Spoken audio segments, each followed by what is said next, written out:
Жамбасқа қарсы әдісті дәлеңі қайталайды. Қазір сосын менен кейін кезек қайталайды. Тұр ма? Міне, қарсылас бізге жамбас әдісін жасаған кезінде әбілмансыр болды.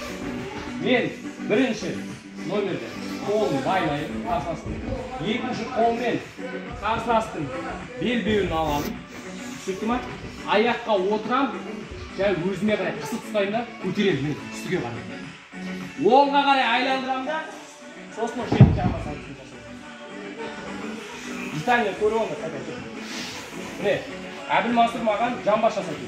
Оп кірді, белінен құшақтап өзіме қарай көтеремін, аяққа отырам, оң аяққа қараңдар. Қарсыластың сол аяғына қарай тіредім. Өзіме қысып ұстаймын былай, алшақта ұстамай. Сосын өзіме қарай көтеремін. Қарсыласты екі аяққа көтеремін. Түсінікті ма? Оңға қарай, бел жағыма қарай айландырам да, осы жерден тастаймын.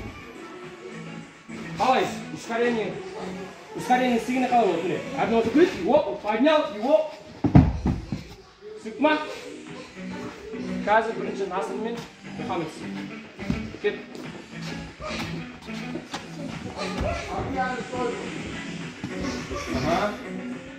Өзіңе қарай көтересің, оп, и айландыр.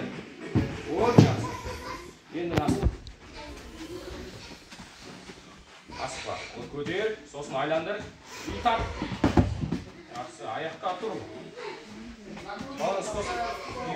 Қайтадан бір-бірден кейін. Қысықса. Бет, көтересің өзіңе қарай қысықса. Жоқ, көтер. Неге алдына шықпайды? Кір жамбасқа. Плотно кір жамбасқа. Вот. Көтер артқа. И оп, осы жерден айландыр.